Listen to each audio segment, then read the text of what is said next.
canvas of a life lived on the edge of exhaustion. Kichu's world is one of muted colors and predictable struggles. Her apartment is small, likely holding more memories of dreams deferred than comforts enjoyed. Each day is a calculation of energy spent versus wages earned, a quiet battle for dignity in a city that often seems to strip it away. The cafe where she works is a transient space for others, a place for business meetings, casual dates, solitary coffee with a book. But for her, it is an anchor. The night shift, in particular, is a testament to her place in the economic hierarchy. It's the shift no one else wants, leaving her to walk home through streets that feel both empty and strangely threatening. This established monotony is crucial, for it is against this gray canvas that the violent splash of color and chaos will irrevocably alter her life's picture. The rain that night is not mere weather. It is a cleansing agent, a symbolic erasure of the old world, and a shroud that conceals fate. It washes the streets clean of daily grime, but also washes into her path a man who is all grime and blood and danger. Her hesitation at the mouth of the alley is the central moral pivot of the entire narrative. In that moment, she is every person faced with the choice between self-preservation and compassion. To walk on is to choose the safety of her fragile, hard-won stability. To step into the darkness is to invite chaos. Her choice to listen to her Jamir asterisk, that innate conscience, is the first step in a journey that will dismantle her completely before offering her a different, more complicated form of strength. The man she finds is a study in contrast. Even in his broken, bleeding state, his expensive suit speaks of a world diametrically opposed to hers. It is tailored from a fabric her fingers have never touched, now ruined by blood that is as red as anyone else's. This visual dichotomy, the wealthy man brought low in a dirty alley, saved by the poor woman whose existence he would never normally notice, is the core dynamic of their relationship. His fear is not just of death, but of discovery. His whispered plea, "Don't call them. They are looking for me," instantly transforms the situation from a random accident into a targeted, dangerous conspiracy. Kichu is no longer just a bystander. By aiding him, she becomes an accomplice. Her decision to physically haul him home, an almost Herculean task for her tired frame, is an act of staggering courage and foolishness, a blend that defines her character.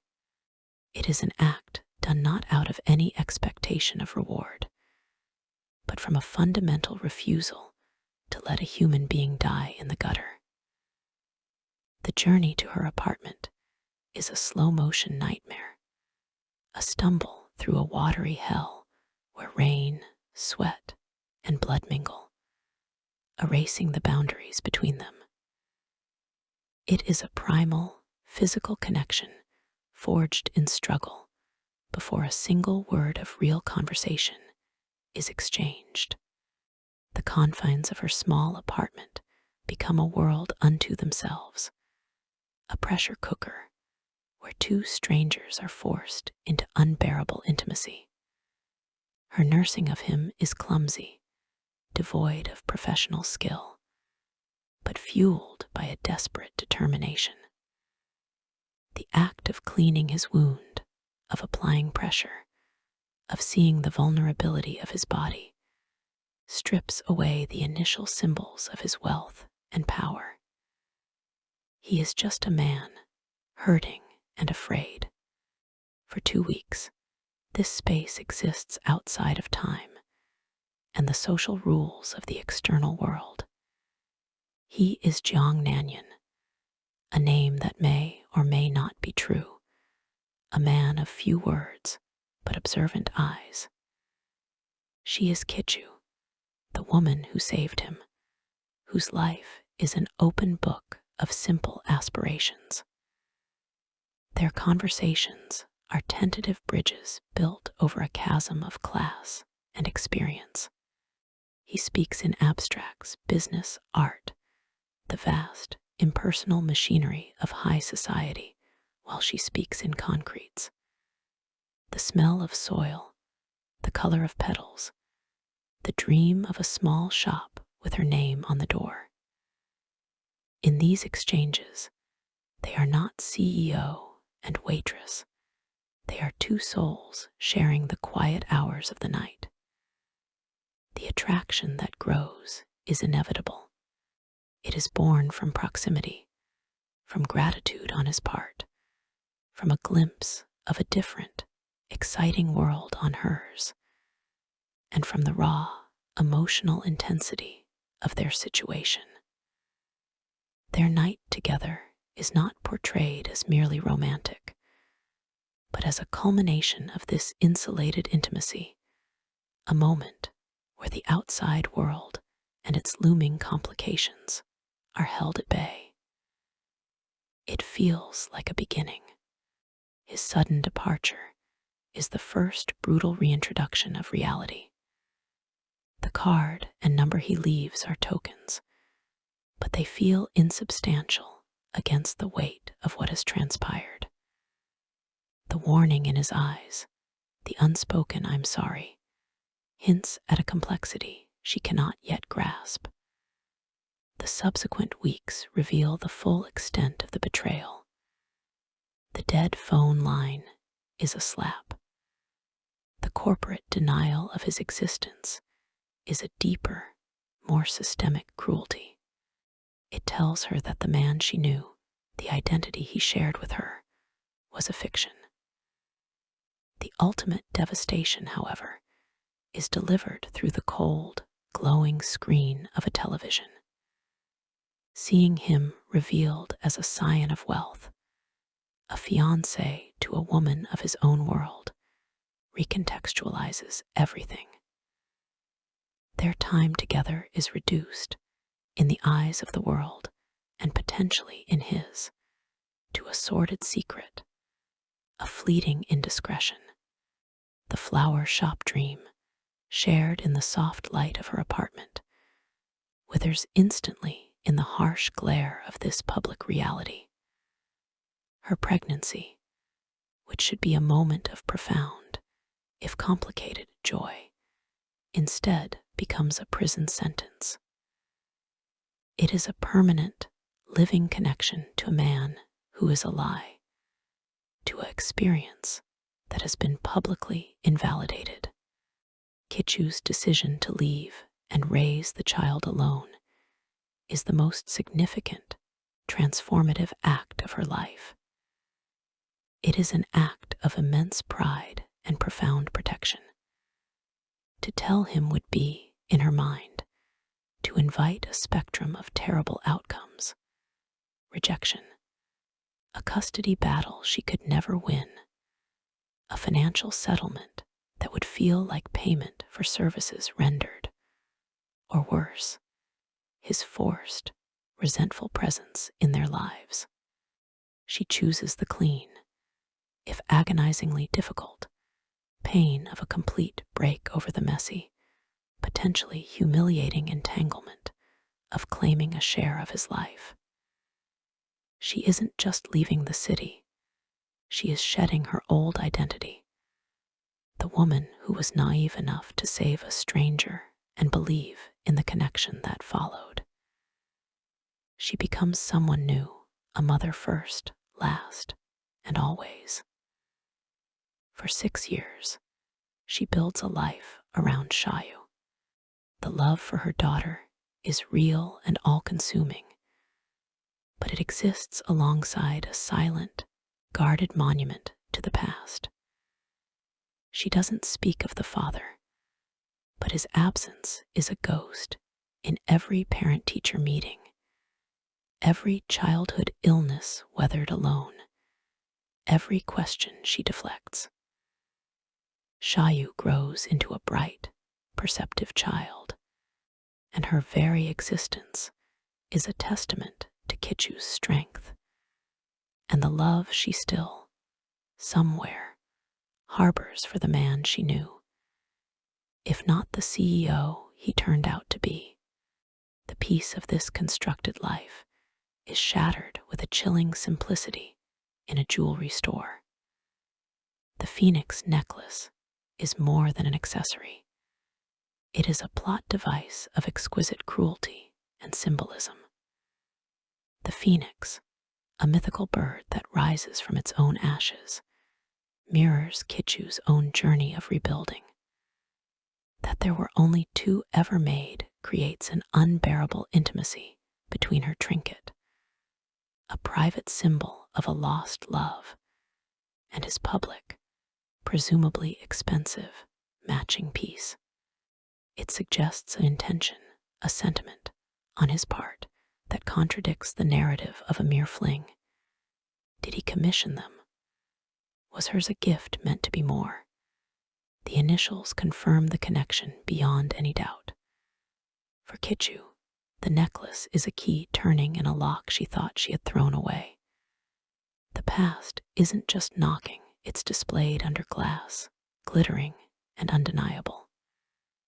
Shayu's innocent question, "Mama, this is Papa's, isn't it?" is the psychological climax of Kichu's 6-year journey. It is the moment the secret, nurtured in silence, is given voice by the one person it was meant to protect. The child's intuition sees through the years of omission and connects the dots Kichu has so carefully scattered. This question breaks Kichu's carefully maintained composure because it is asked not with accusation, but with a hopeful, heartbreaking longing for a simple truth. And then he appears. Jiang Nanyan, or whatever his real name is, enters the scene not as the bleeding ghost from the alley or the pixelated image on a TV screen, but in full, three-dimensional, powerful reality. His entrance is a direct counterpoint to their first meeting. Then he was horizontal, helpless, drenched in rain and blood. Now he is vertical, commanding, drenched in success and confidence. The 6 years have likely been kind to him, amplifying his stature, while for Kichu, they have been a grind of survival and love. The stare they share across the crowded room is loaded with 6 years of unspoken history. Her betrayal, his abandonment, her secret, his unknown parenthood, her struggles, his oblivious prosperity. In that instant, the carefully separated worlds, the opulent mall representing his life, the modest birthday outing representing hers, violently collide. He is no longer a memory. He is a man who can walk toward her, who can ask questions, who can see the living, breathing evidence of their past in the form of a little girl holding a phoenix necklace. Where the story leaves off is on the brink of an explosion. The potential directions are myriad. Does he recognize her instantly? Does he see Shayu and sense a connection? Does he remember the necklace? His engagement may still be a factor, adding a layer of social scandal. There are profound questions to be explored. Why did he lie? Was he truly in danger that night, or was it a different kind of trouble? Did he ever try to find her after he left, or was she truly erased from his history? For Kichu, the looming confrontation is about more than just revealing the truth of Shayu's paternity. It is about forcing him to acknowledge her asterisk, not as the meek cafe worker he once knew, but as the formidable mother and survivor she has become. It is about demanding an accounting for the pain, but also perhaps uncovering if any of the genuine connection she felt was real on his part. The necklace suggests it might have been. The story is a classic melodrama at its heart, leveraging secrets, unexpected parenthood, and class divides. Its power lies in the emotional journey of Kichu, who transforms from a passive victim of circumstance into an active architect of her own and her daughter's destiny, only to have that destiny challenged by the return of the past.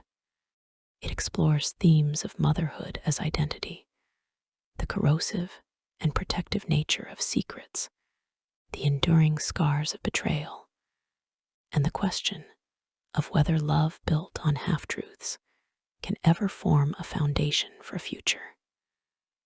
The central mystery is not just who is the father, but what is the truth of that shared past, and can it ever be reconciled with the complicated present? The encounter in the mall promises not just a revelation, but a reckoning for every character involved.